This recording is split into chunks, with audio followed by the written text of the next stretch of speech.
Real nice day out here, Cletus. Yes, sir, it is. Times like this, I'm glad we're out here in the middle of nowhere where them Wokens can't make us wear one of them silly old bandanas.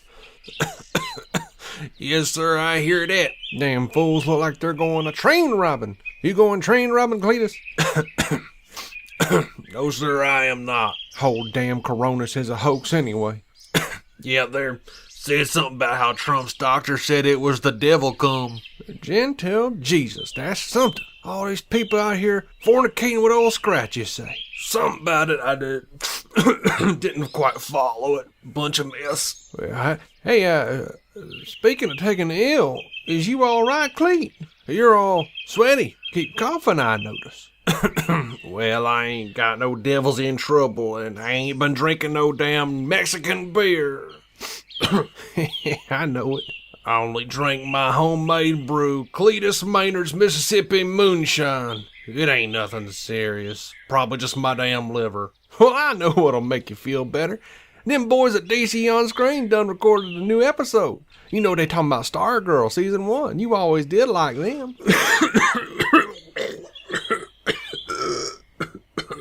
Now, hold on, Cletus. That sounds serious.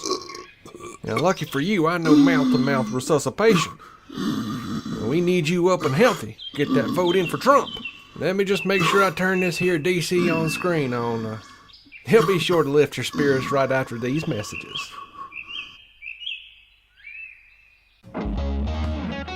Welcome into DC On Screen episode 609. This is the podcast where we talk about the DC Comics multiverse on film and television, give honest opinions on the projects upcoming and past. I always screw that up.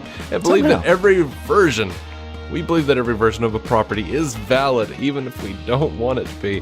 If it has been released, it is fair game. So beware of spoilers, and welcome to the show. I'm David C. Robertson, and this, my trusty cohort, Jason Goss. Oh, good. I was bracing for whatever you were going to do to me.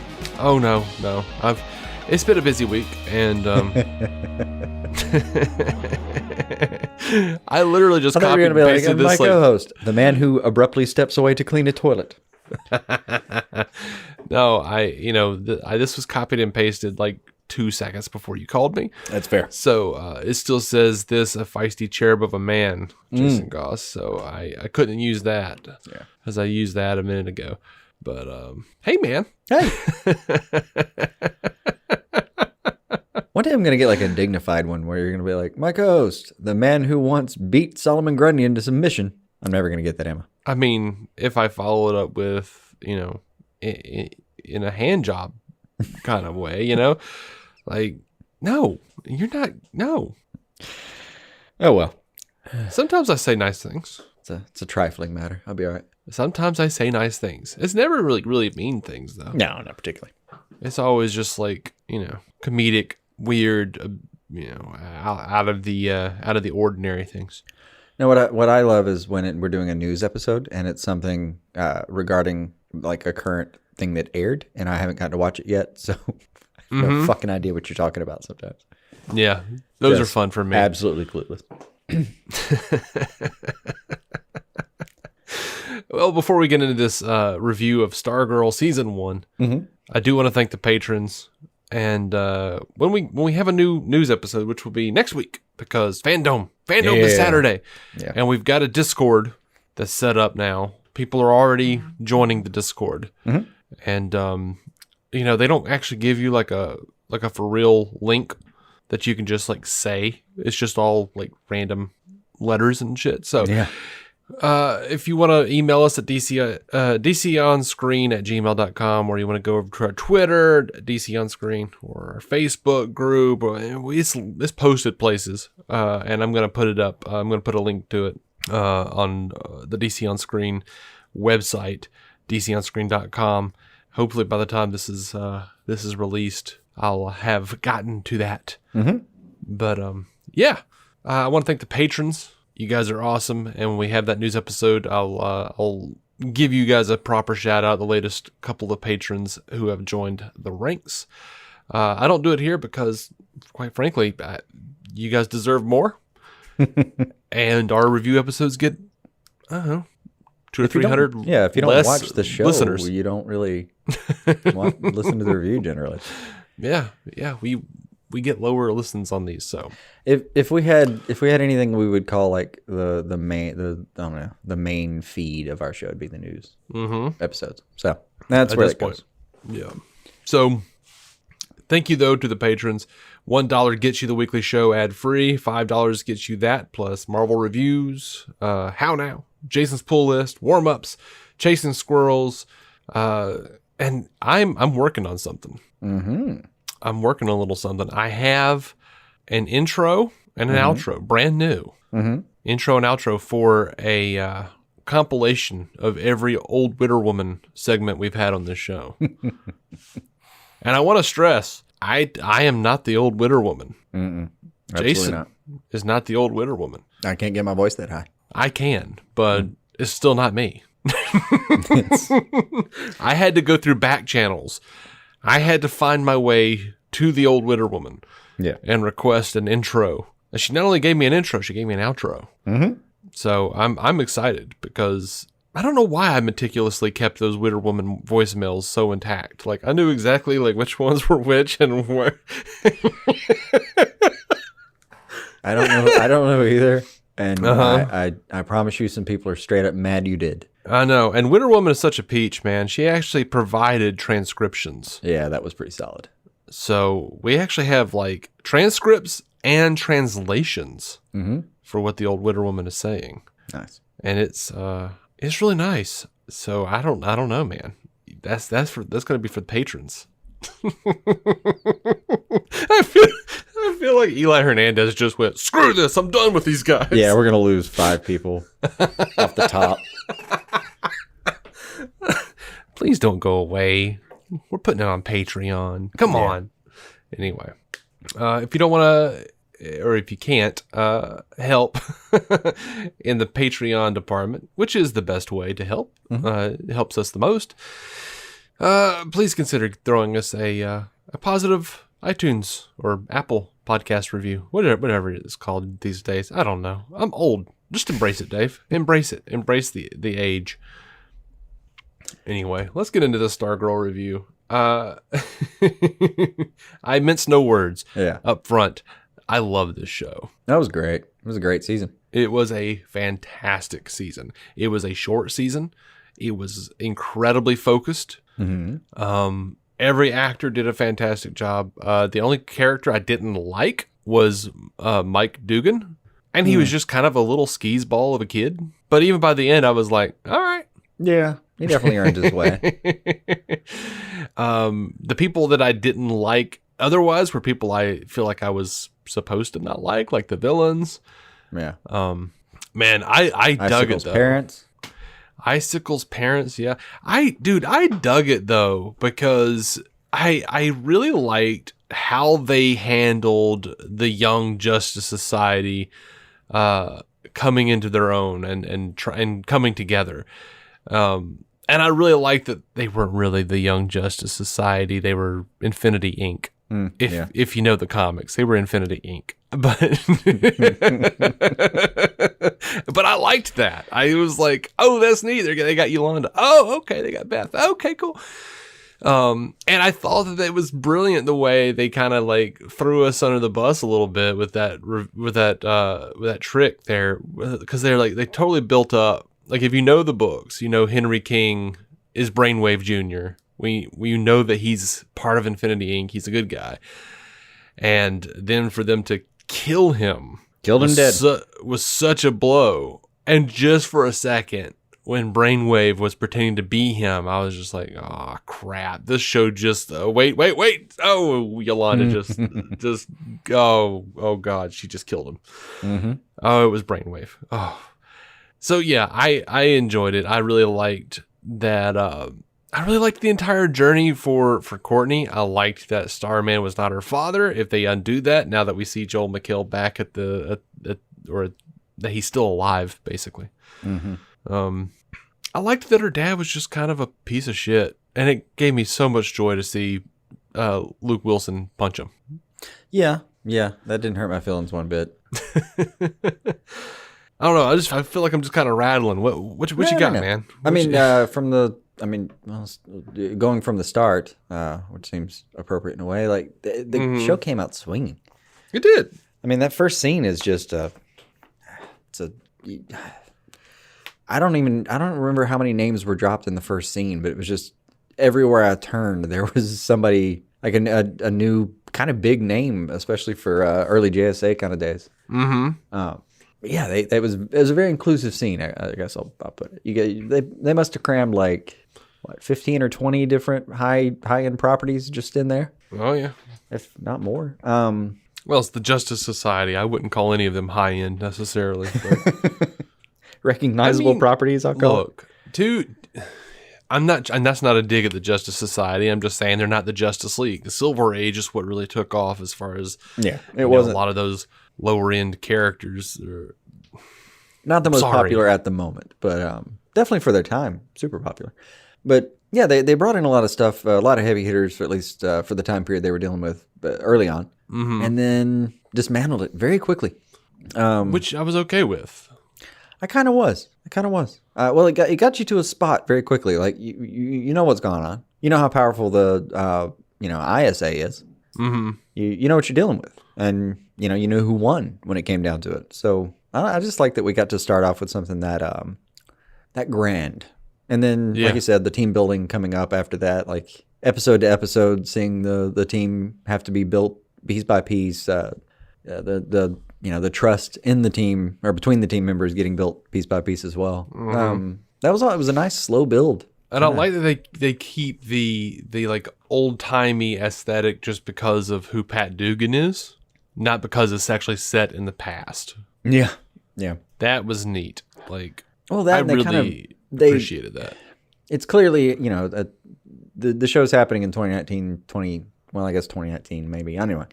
But the show's current, but they also moved to this tiny little town in Nebraska that is just, I mean, we have towns like that in Alabama where you could have dropped me off there, and unless I saw a car if I saw a Tesla coming through, I would be astounded. Yeah. The logo on City Hall will still have like a horse and carriage painted on somewhere. We legit have stuff like that where you can tell like the town library was, maybe crowdsourced. I'm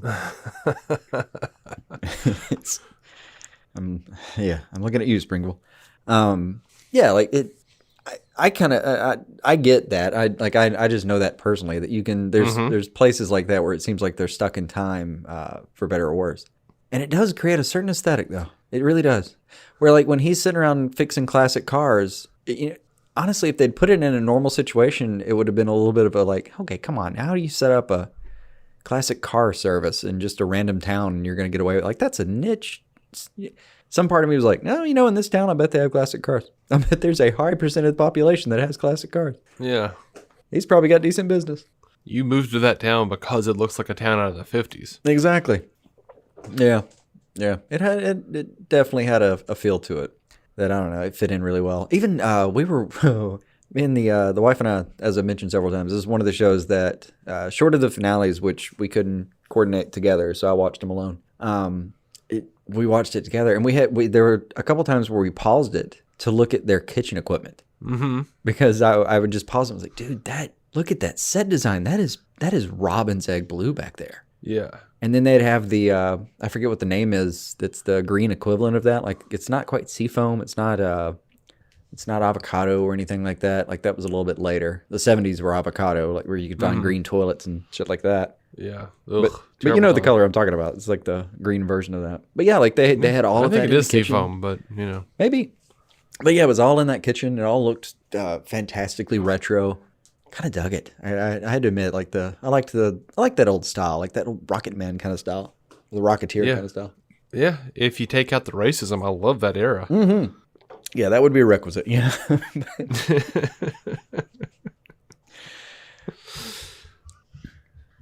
But as it was, yeah.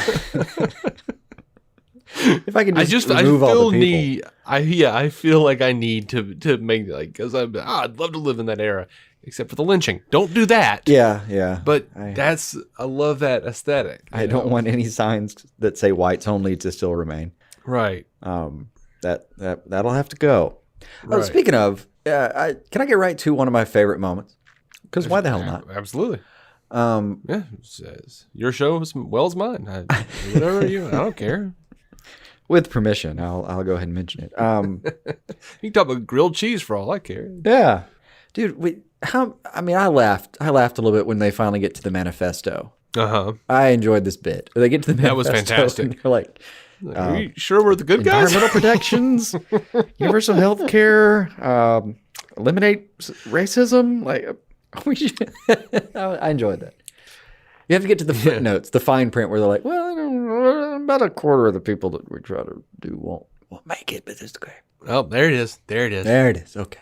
And then even, honestly, it flavored a little bit the rest of that. I'm just going to refer to that as an episode because I can't remember which happened in part 1, part 2, and it kind of doesn't matter. For the rest of that episode, it every time they mentioned, like, all these people are going to die, and some part of me was like, well, but... Yeah. There's a pragmatist in me that's like, Icicle's making some points. Yeah.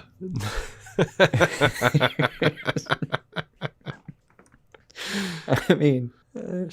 I liked how they weren't really, it didn't seem like they were trying to make any kind of case for like, you can't do this to humanity. You can't, to force people to think the way you want them to think. No, people have to be free. Like they never tried to make that case. It was just like the At World's End speech. Too many people are going to die. You remember the At World's End speech?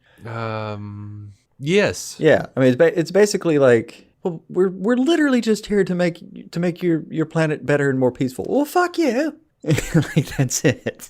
I mean, that's the gist of it. Yeah. We're humans. We'll fucking fight when we want to. All that shit. Mm-hmm. But it was a really good turn for a lot of reasons. And my favorite among them was that there was absolutely no reason to think it existed until the moment they brought it up.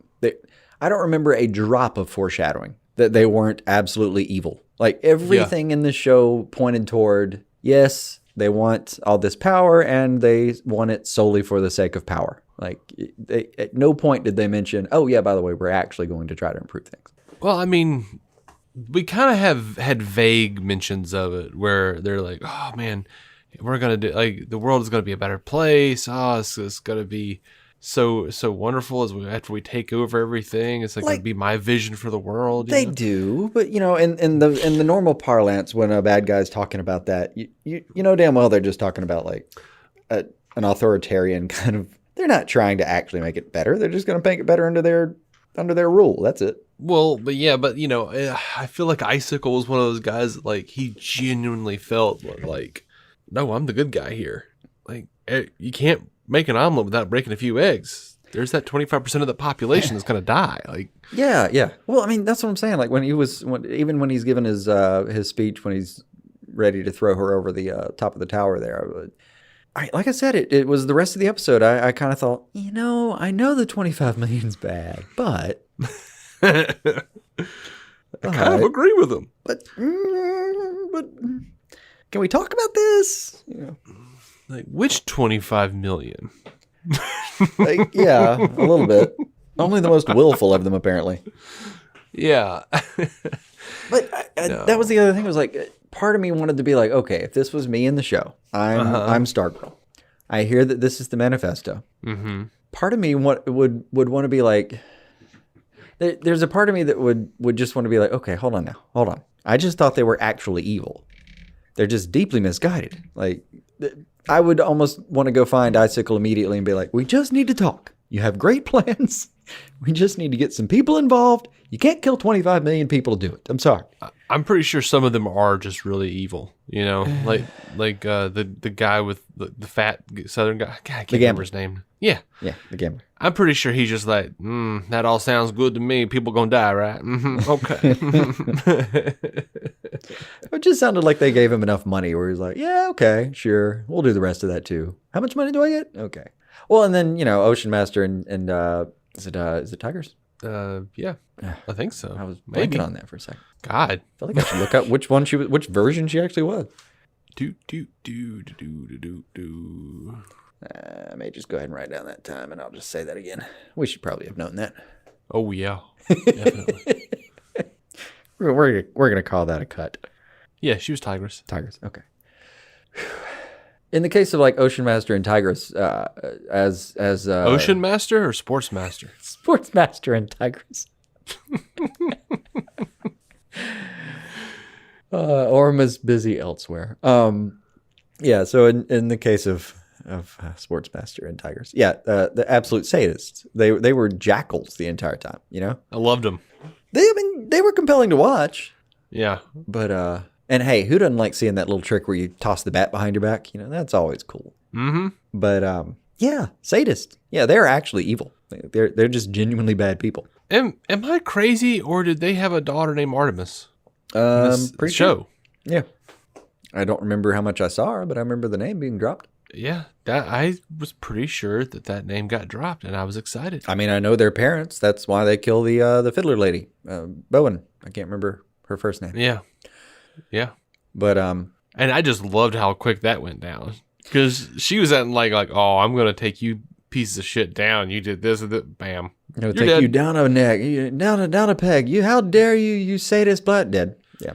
That was that was wholly satisfying to me. It was in a way, like, well, it seemed very true. Like, why would you walk up to two absolutely cold-blooded killers who enjoy the act of doing so, by the way, and literally with no backup, without even your weapon drawn, you're going to sit there and call them bad parents and expect to walk away? Fuck, are you kidding me? You're dead. You're dead all day. I feel like they just kind of showed up, and the rest of the society was like, what happened to the fiddler? She called us bad parents. We had to take her out. Okay, that would have been my call. You know that, right? Yeah, I know. Yeah. All right. Yeah. I mean, whatever. At some point, if you're Jordan, at some point you're like, you know what? Fool me once. I should have known. I should have known not to send her in there with you two. I should have known you would have killed her because you're goddamn hyenas and can't be trusted. So this is on me, really, when it comes down to it. Yeah. It's like, well, run a whole group of supervillains. What do you want? They're bound to turn on kill each other at some point. Yeah. Well, to that end, this cracked me up a little bit in the finale watching, like, how many, like, they might have been able to finish this plan up had they not killed each other.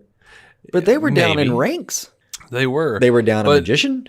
I really love that concept, though, that all these supervillains just kind of took over a town, and now they're like school administrators and soccer moms, and they're all just kind of pissed. They're all just kind of gym down the street. Yeah, absolutely, and they're all just kind of pissed off when you deign to insult their child.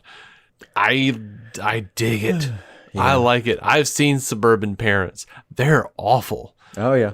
Well, it's the kind of thing, like, if you're that kind of person anyway, you, out of that context, you might also kill somebody for insulting you or your parenting skills or anything in between. But definitely in that environment. Oh, she was dead, man. She was gone. Yeah.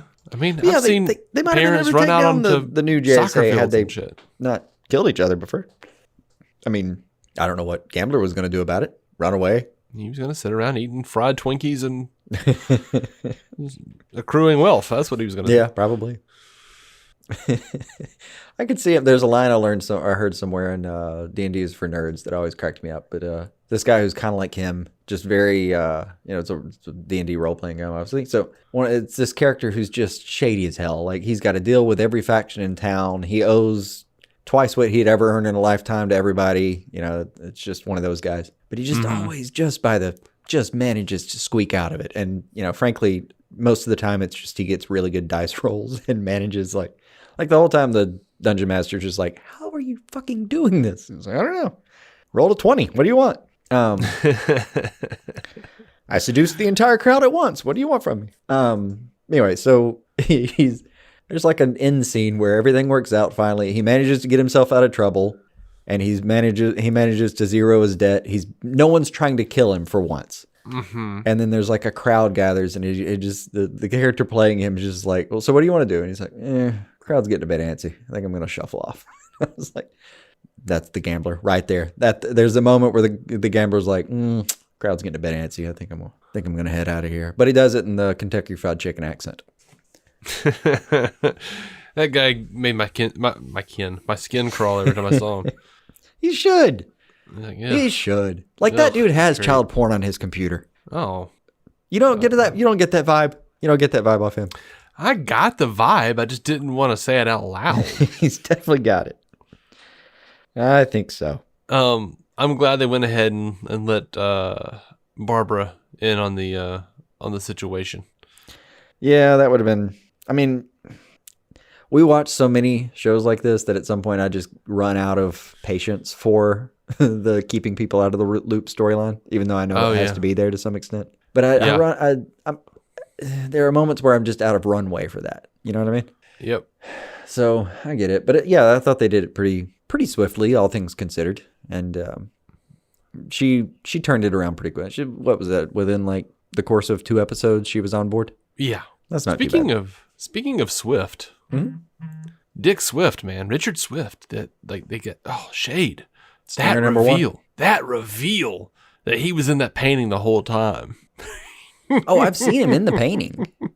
I had not. I've definitely seen him. Well, I don't know. All right, just looking back, I can't recall if I actually saw him in the painting as it sits behind their giant evil table. The evil conference room number 1 or whatever the fuck they're calling it. I don't remember specifically if he's in the painting right there where you can see him. I do know that in several of the pictures I saw posted several places, he is very clearly there. Like, no doubt about it. There's an actor there. Yeah, I had totally forgotten that he was even in the JSA. Like, if we had seen him in that, if we did see him in that opening episode, and maybe we did in that opening fight, there might be like a plume of shadow somewhere that we didn't catch. Like I said, a bunch of names got dropped at the time. Yeah, I was just trying to take it all in. Yeah, I could have watched it a few times. But I feel like they purposefully did not. I feel like they didn't mention him on purpose. Like, again, like throughout the entire show, to drop that twist on me. They're like, he's still around. Yeah. And I was excited for it. It was like, shit. Yeah. Well, one of the things that I was just a little bit confounded by toward the end of this is I don't actually recall, especially in season 1, I don't know if I recall a team of do-gooders ever winning so thoroughly at the end. I mean, they won the fuck out of this. Well, sort of. Like, everybody else is dead. They destroy the machine. I mean, enough that, like, they had... Well, especially... Oh, all right. The part that really got me where I was like, what are they going to do for the rest of this episode? And then they found something to do. It was like 15, maybe 20 minutes into the very last episode, and Yolanda just shanks Brainwave, and I was like, well, you don't even have to... I don't know. Like, that's it. That's game over. That's checkmate. We're done here. Like, yeah, they need to go break the hold, I guess. But kind of like a bit of an afterthought. Like, without Brainwave, it's over. I like that Mike got the death knell for Icicle. I wouldn't have minded seeing him again. He's a good villain, and a good actor. But I'm good with him gone. But I was okay with him going. It was fine. I was like, hey, you gonna turn into ice? Yeah, somebody can just run you over, dude. Sorry, you can just shatter. Yeah. I by the way, I loved that Icicle's wife was totally about it. She's like on her deathbed, and she's like, now you go rule that world now. Yeah. Delirious. I just dug on copious amounts of morphine. Yeah, it sounds like a great idea. I mean, she was just like, no, man, don't let this detract you from our plan. Our plan was to, take out that 25% and make this world a paradise. Like, that's well, just as he mentions later, you don't know my wife. Yeah, I loved that too. Yeah, I loved that. Yeah, I'll tell you. I mean, of all of that scene, what I loved the most was just how happy that dog looked when he pulled up in the truck.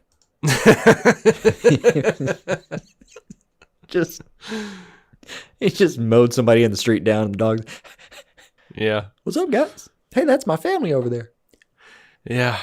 So yeah, I did not mind things getting wrapped up. I didn't feel like I didn't mind it. I just don't know if I've ever seen it so thoroughly wrapped up. But I don't believe that. Not even wrapped up, but you said you hadn't seen anyone or good guys win so thoroughly at the end of a season. Yeah. But I don't feel like they did. Well, what's left on the table? Well, first of all, I feel like they lost Henry. They lost Brainwave Jr. He was murdered by his own father.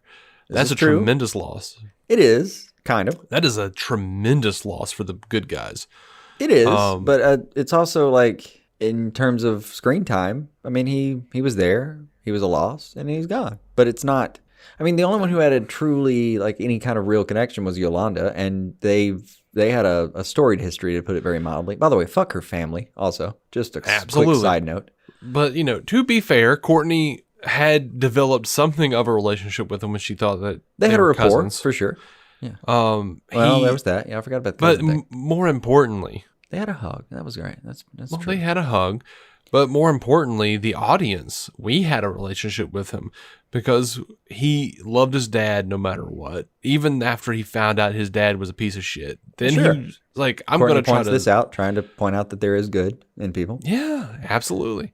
Like, he had a good him, arc, but also when it came to the end of his arc, I was like, okay, well, he died good, so they say. Like that, this it had purpose, it had meaning, and his death was, like I said, meaningful. But it gave the show stakes. He was a good guy at the end. He was actively trying to help them, and Yolanda certainly had a relationship with him and felt the need to get revenge for his death. Mm-hmm. I thought it was solid, and I thought it was a very good example of how this is a dangerous game. You can't just go in as superheroes and always win the day. Like this isn't like Super Best Friends. I mean, people aren't going to come home.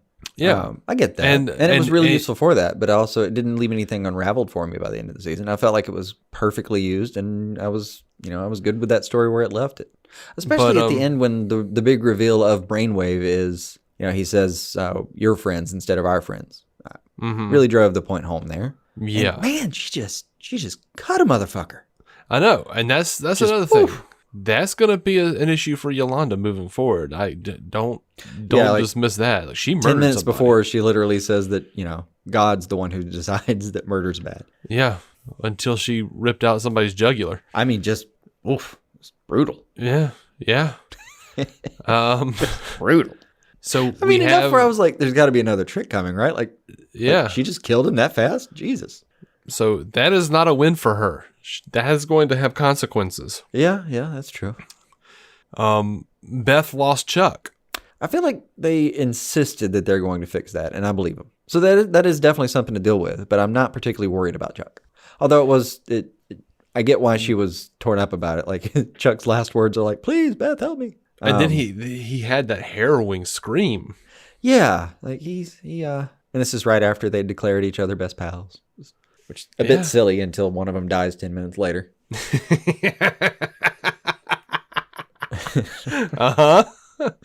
They did a really good job with that.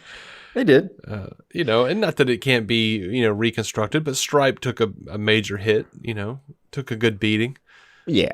Legs ripped off and shit. We saw it a few minutes later as he was flying around with Courtney at the 6 months later. Yeah, he clearly found some parts for that. By the way, that was one of the most nerve-wracking parts of the show, maybe for me, was watching. I mean, just imagining being inside that shell as it gets ripped apart, and Grundy's what you're going to face when he finally gets to the middle of that Tootsie Roll, man, or Tootsie Pop or whatever.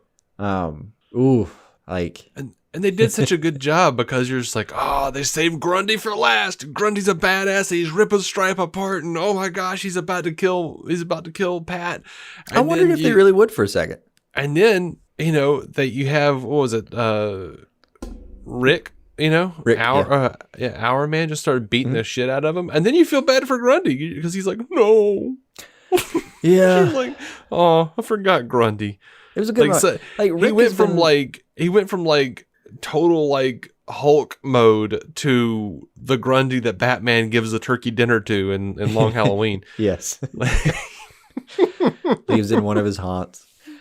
I was back and forth on Rick because he just, I don't know. He was so angry the whole time that it seemed very one note a little bit at times, where I was like, okay, I get it, you're angry, buddy. I understand, and I understand why. But they didn't spend too much time really really exploring his character very much. Which, again, that's plenty to do for season 2. That's fine.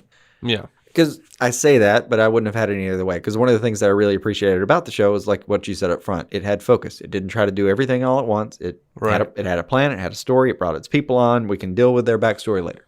That's fine. And, Rick is just an angry teenager whose parents died, and he's been stuck living with his asshole uncle. I mean, it's pretty clear. I don't need a whole, in-depth analysis. That was No. I mean, I get those 5 minutes of the show were plenty. Yeah, the nuts and bolts are not a mystery to me.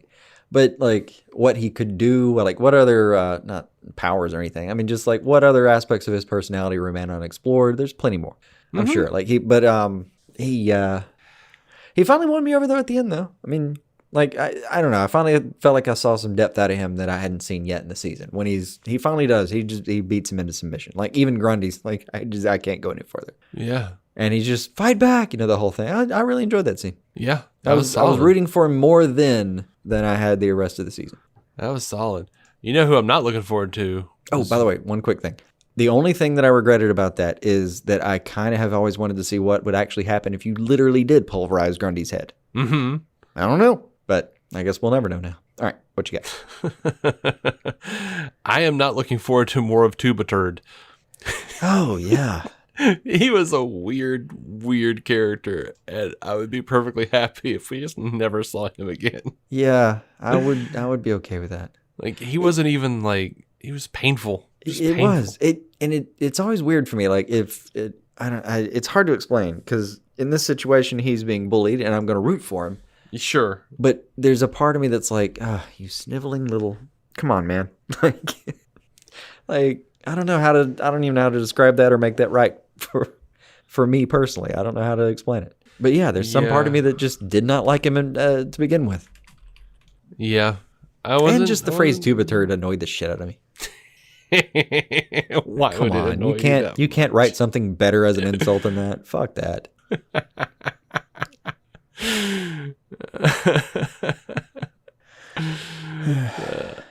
Now I enjoy him more knowing that he annoyed you that much. He did, but it had a lot to do with that. It just had a lot to do with that very, very stupidly sophomoric insult. Oh, I mean, it's and not you can tell me oh, well, they're in high school. You know what? Fuck that. High schoolers are more creative. I was there, and they were more creative about the insults than that. Those fuckers can get right to your soul. Sometimes. Yeah, sometimes they have lazy writers too. Yeah, I knew plenty of people who were. Yeah, never mind. Well, sure. There was always that.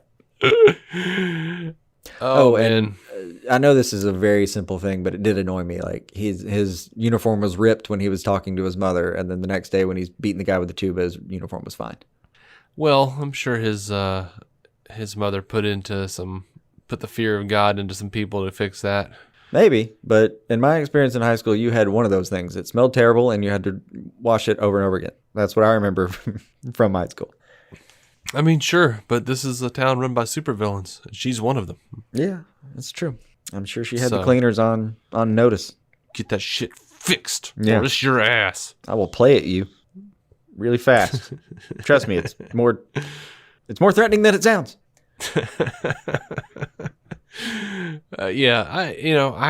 God, they even did a good job of making me care about the Cosmic Staff as a character. Yeah, he had a lot.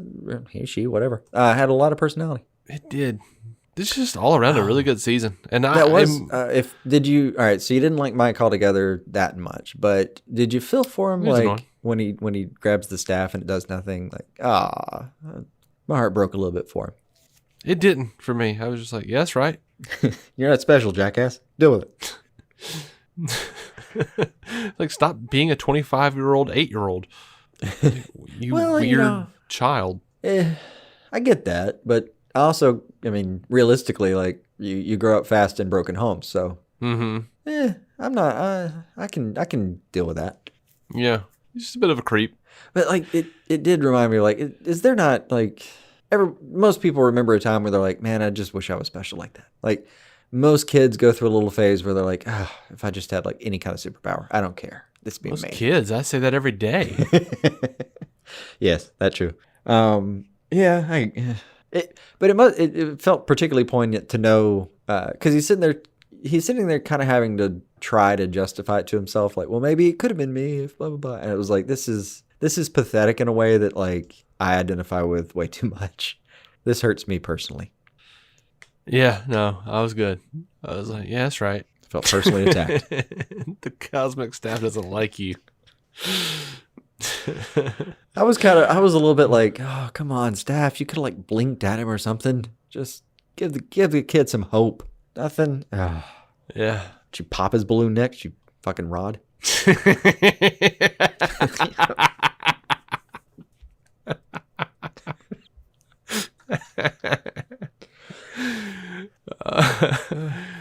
Yeah. But yeah, no, they did a great job this season. I really liked watching the Justice Society eat their own.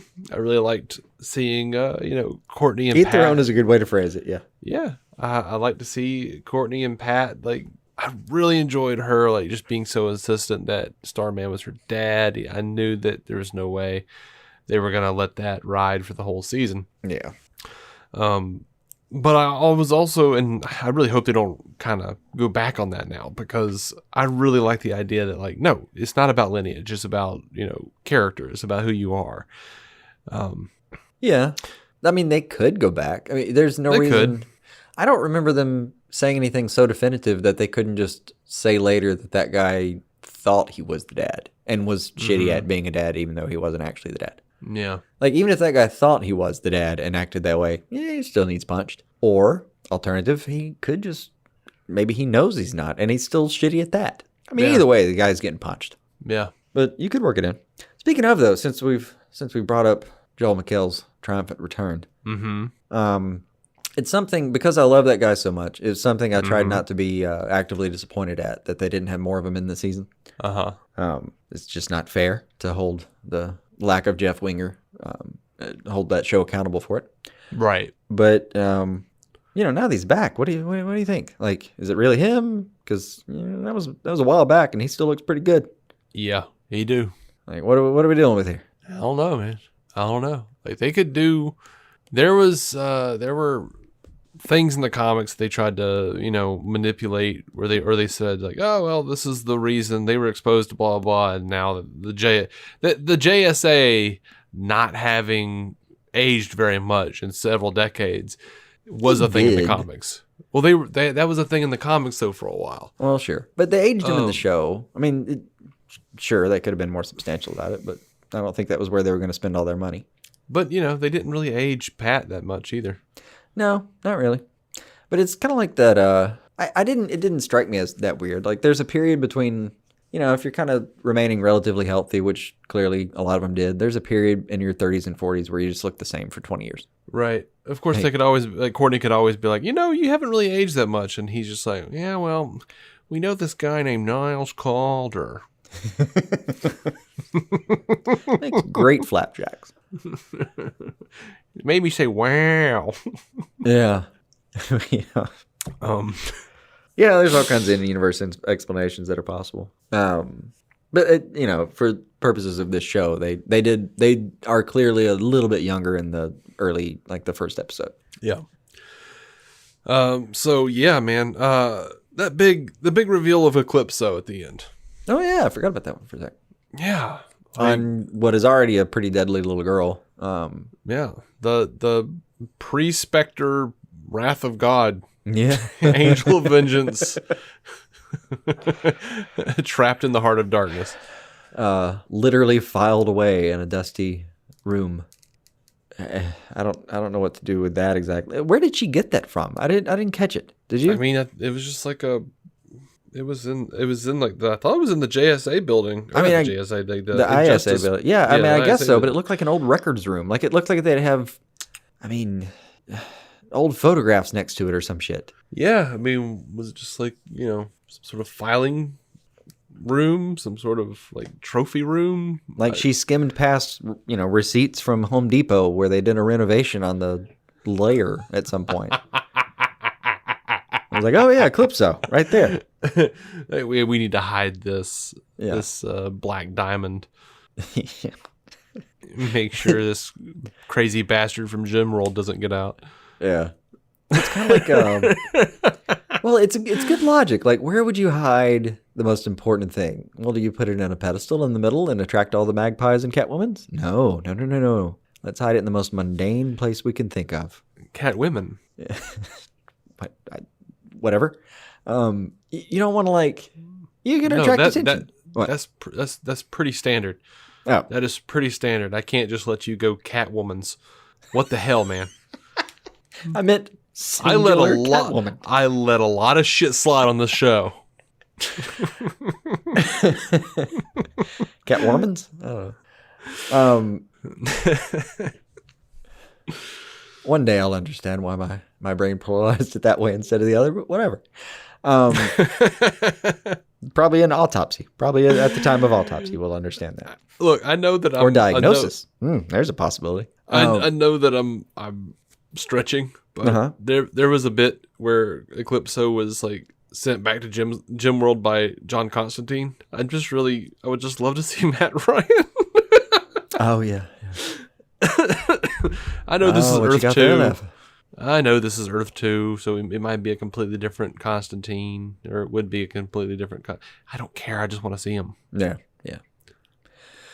Oh, I get that, but I still want my somebody Willoughby like a Kipling. Constantine would be a lot of fun on this show. I still want to see my Constantine Kipling Well, sure. team up. Sure. I don't blame you. But yeah, hiding it somewhere mundane like that makes sense to me. Was my point. Mm-hmm. I mean, why would you ever look there? I don't understand. Maybe that's the point. I've seen a joke somewhere. It's like an old Tumblr joke now, where somebody's like, you know what would be a really good place to hide like nuclear codes is in the story part of the recipe section of on a website. Uh-huh. Which is actually kind of true. And then I think the response somewhere is like, hey, so that's actually the plot of a Metal Gear game? Oh, okay. Apparently that is a plot point somewhere. Huh.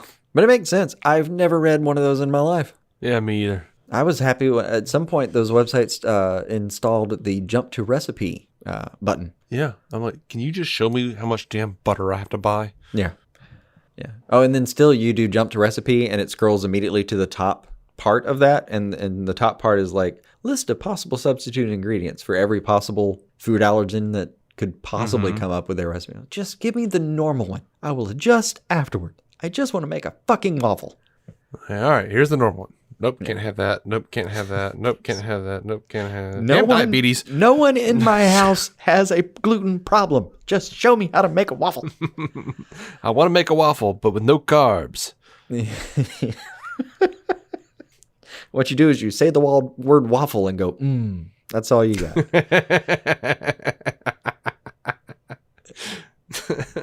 If you're feeling sporty, you say maple syrup. Mm-hmm. Yeah, man, they did a really great job though. Everybody did a really good job acting. They did a great job of showing me why I should care about every character on the show. Yeah, everybody got their play. I even liked Mike. Felt bad for him a little bit by the end, not because he couldn't be a star boy or whatever the hell. Yeah. But you know, I mean, they wouldn't have had to modify the costume as much. Actually, that's not true. Good Lord. Imagine how much that would have. Actually, would have been more. Because what's Mike worth? Like 4'3", maybe? Maybe. Joel McHale's like 8'5".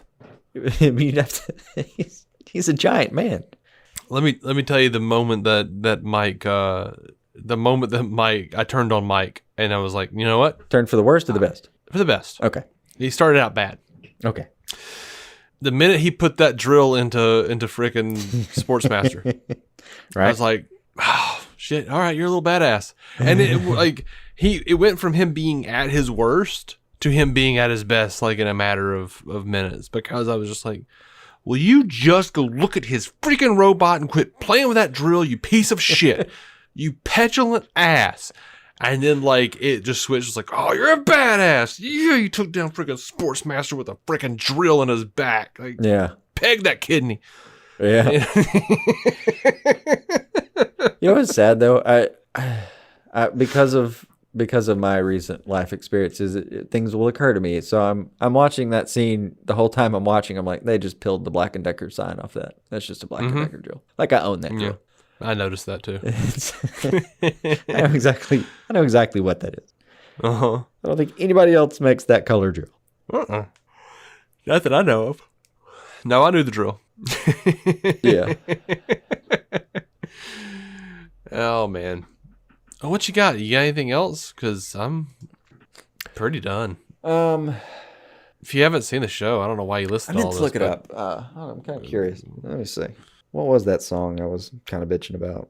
Oh yeah, because you said it was like the worst, like the most cheesiest minute or the cheesiest 5 minutes you've seen or something like that. It at was the end of it. I mean, let's see. End Stargirl's song. I'm doing it on my phone. You might be able to type it faster.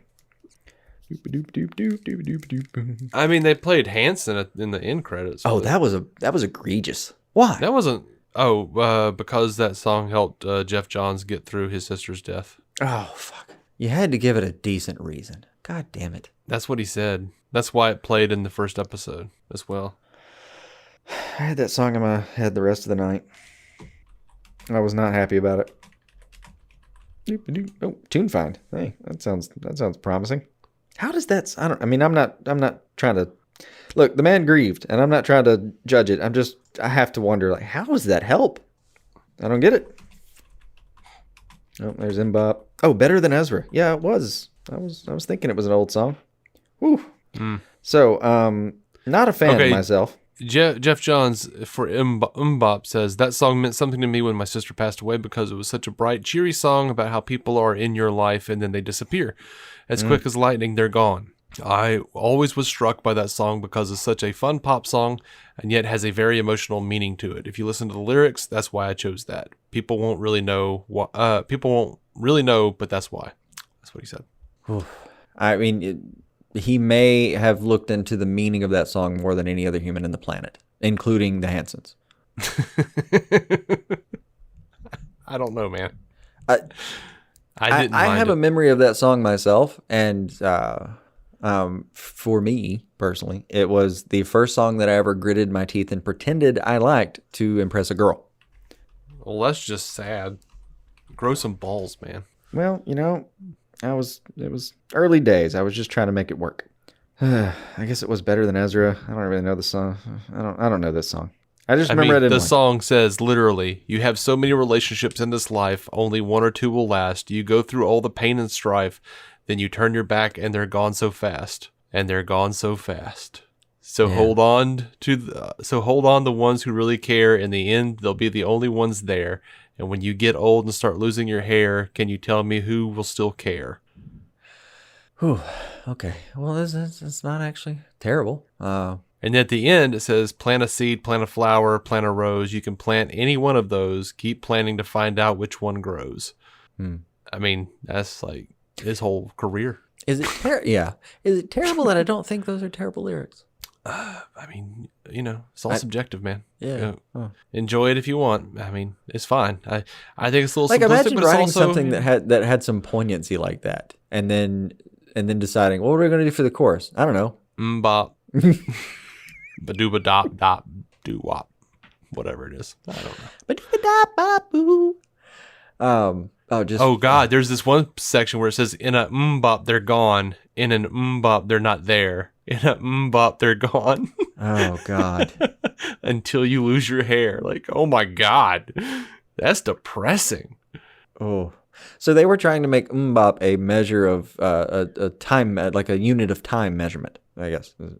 Like the way Quibi tried to make 10 minutes a Quibi. I don't know. I've now gone from feeling like they wanted people to be in an interrogation and be like, and what happened next? Well, officer, I turned my head to the left and MmmBop, he was gone. Yeah. I think... you say it was just one MmmBop, just one unit of MmmBop. Yes, sir. Yeah. You know what? I think now they may have been geniuses. They couched this really meaningful song into a freaking stupid pop song. Yeah. That's super catchy and everyone's just walking around singing it thinking it's just the most cheerful bullshit thing ever. And no, they're singing about how you're going to lose everyone you love. I mean, it's like they knew the fate of their music career before they ever really got started. No, let's just do That's just totally. They could have released that and that they could have released that whole thing, and then later had a radio DJ at the time ask them, "So what do you guys see next?" Well, I think what we got an MmmBop or two. I don't see us lasting very long. I don't think the second album's going to go very long at all. If we release it, even. Yeah, I mean they had a few hits, but I don't know. That's. I mean, oh God. Devoted too much time to Hanson. I'm glad it helped him. It was a hard time for him. It was genuinely a tragic event. I just don't understand. You would think he would be a little more sympathetic to people who have also lost someone recently. But whatever. That aside. Okay, so before that was I guess it was better than Ezra, which was I didn't know who it was. I don't know them very much. I just know that in the times that I've run across Better Than Ezra, we didn't get along very well. Okay. But I also do remember that was like high school for us. But that was back in the day. So I guess it was probably some other meaningful song. I don't know. I don't listen to Better Than Ezra. I don't either. Now, I'll tell you this though, with no context, my surmise, because I was watching the last couple minutes of this show, and there's a moment where like she's flying around, they have the little Christmas thing. It's all very touching. It was a good wrap up. And then the staff wants to go stretch its legs. Great. Okay. Cool. Looks very cold for that uniform, but whatever. Like the energy from the cosmic staff is keeping her warm. I had to presume because it looked quite frigid. But they start playing the song that sounded to me like a song from when I was in high school, a song that I wouldn't have liked even in high school. Like it sounded like some Three Doors Down kind of shit. You know what I mean? Mm-hmm. I just immediately was like. I think that's why it reminded me of Smallville in a lot of ways. Maybe. I liked it. I liked it all because it was like, this feels like Smallville again. Yeah, it's got that nostalgic feel to it. Yeah, I could see that. But I didn't make sitting that up high, looking out on like a small town, some shitty 90s shit is playing. I mean, sitting somewhere completely unafraid of heights. Shitty 90s song in the background. Yeah, check. Yeah, like I was watching it though, and I just had a moment about 60 seconds into that finale, to her flying around, and where I was just like, man, this feels like it's going on for a minute, and then it just kept going, and then Luke Wilson, Stripe comes, Pat comes to join, and then that scene kind of goes on for a little, like it felt stretched out, and the reason I say that is because it felt like they stretched the scene out enough to have played the whole song. Or substantially have played the song. Mm-hmm. Enough that I kind of thought, you know what, I know what this show means to Geoff Johns, so I was kind of wondering if there was like a connection to that song that he, for some reason, wanted to make me listen to that whole song as a result of. I don't know. Yeah. I do know it just felt like that. That was like the one scene where I was like, okay, well, I think I can wrap up here. And kept watching obviously just to see what happened, and then was delighted by the stingers, but. Mm-hmm. But yeah, I don't know, that scene felt awkward and stretched to me. It was like, which was weird because it was just like a victory lap, but it just went on for forever. Yeah, it was a victory lap. It was definitely a victory lap. And the basic idea is like there's a lot of pain in the world, and as the bridge says, we'll keep on rising, never gonna stop. Keep on shining on. Is this the Better Than Ezra? Yeah. Okay. Gonna be grateful every day, make a little way, then we'll ride it. Gonna go shaking off the shame, make a little way, and we'll shine it on. Yeah, I'm not gonna read the whole thing, but that's basically it. Yeah, but there's not like a Cage the Elephant song or something that could have done the same thing. Or hey man, look, the guy grew up in the 90s. Yeah, that's true. I mean, I get it. I did too, but I've long since stopped listening to a lot of it. Well, I mean, I have my picks. Not all of it, clearly. I keep up with Foo Fighters and still enjoy that One Third Eye Blind album. Yeah, that first one was pretty solid. That first one was pretty good. A couple songs of the second one wasn't that. Yeah, a couple songs of second. I mean, I do too. I devoured that Tool album when it came out last year. Devoured it. Mm-hmm. Every note, front to back, over and over again, like I did every other Tool album. I get it. Mm-hmm. But I may not put that at the end of my show. Yeah. I mean, I've always said you were a complete tool.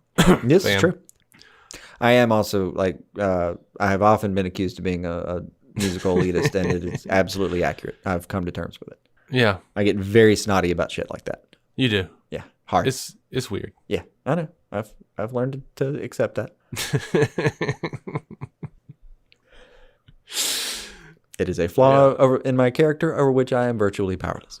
Yeah. You know, the thing I hate is, you know, when you're like, I don't know. I've know a lot of people who play music and who know too much about music. So I can't really have a conversation with them. But like, I'll be like, I don't like that song. It sounds like shit. I just don't like it. And they're like, no, actually, it's really technically good. It's like they explain all the intricacies and how it's way better than I'm giving it credit for. I'm like, fine. I just don't like it. Leave me alone. Well, look, the counter melody thing, and they got the plagal cadence at the end of the chorus, which actually they use later. Yeah, you are one of those people. Yeah. Except you usually play into the elitist bullshit, and you're just like, yeah, I don't like it.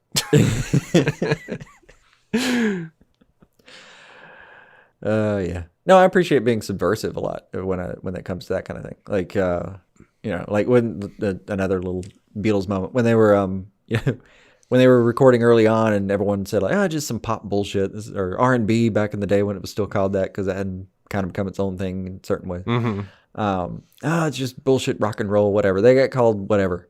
And then as their music and as their songwriting abilities got more and more complex, suddenly they had music critics writing about all these tricks they were using. They're like, I don't have no fucking idea what you're talking about. It sounded good. Fuck off.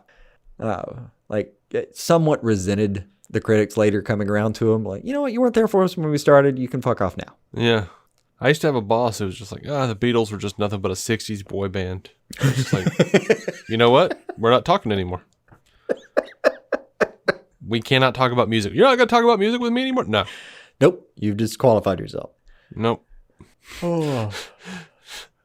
I'm glad you like Batman. I'm glad you like some movies that I like. But you know what? Yeah, no. We're not talking about music. It's like, how deep does the ignorance go? Like, what do you think about the Stones? Oh, they were a pretty good country band back in the day. Like, for real? Okay. I mean, yeah, they did some kind of westerns. Okay, well, you know, Yeah. I don't need to get into that any further. Okay. All right. Well, I think The same guy that was like, as soon as Bob Dylan picked up the electric guitar, shut your face. Shut your face. I like Dylan, you know, ever since he sold out. What? Oh, you mean when he lost an audience because he decided I'm doing something different creatively? Yeah. You mean when that happened? Oh. He got bored of using an acoustic as his primary instrument for, at that point, 5 or 6 records? Yeah. Anyway. It's one of my favorite bits is when, you know, they're like, he started integrating more and more love songs into his albums before he even did the electric stuff. And someone asked him why he doesn't want to do protest songs anymore. And Dylan just goes, all of my songs are protest songs. Yeah. Especially the sellout vibe. It's just, what are we doing here? Like, yeah, go listen to those love songs. They're really protest songs. Anyway, we need to wrap this up. Sounds good. Hmm? I can sum up that with a Tool lyric actually.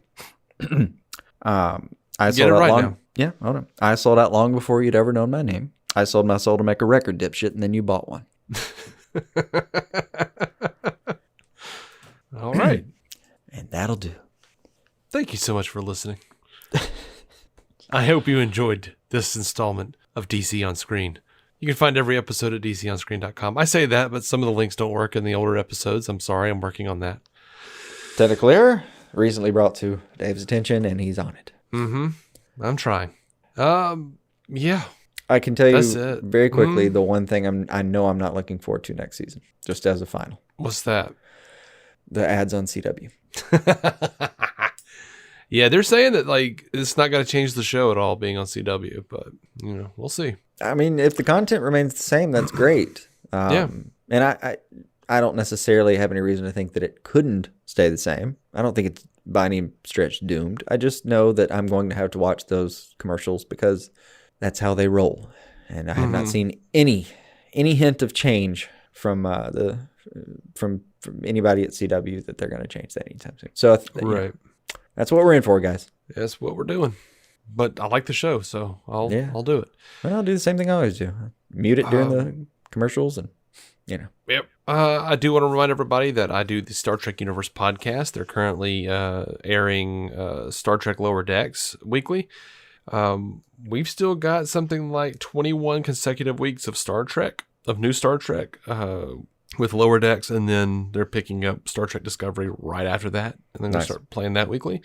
So Star Trek UCast, Star Trek Universe podcast that I do with Matt Carroll of the MCU cast. And Bethany and I, my wife Bethany and I, are still doing the Breaking Bond podcast. So if you're a James Bond fan, we are watching all of those movies and doing review segments. And I think tonight we are recording The Spy Who Loved Me from 1977. So that should be up by the time you're listening to this, whoever you are out there. Mm-hmm. And, later re-edited into The Spy Who Shagged Me. No. They did that all in post. Anyway. Only took $20 to $30 million worth of reshoots to get that booted. Mm-hmm. Until next time, y'all. Keep some DC on your screen. Our intro music is by Jason Goss and Michael Shackelford. Michael's band, Galactic Engineers of Magnetic Sounds, or GEMS, can be found on SoundCloud and Bandcamp. Visit DCOnScreen.com to find our Patreon, merch, contact information, and every episode of the show for free, including crossovers we've done with other podcasts. DC On Screen is a maladjusted production.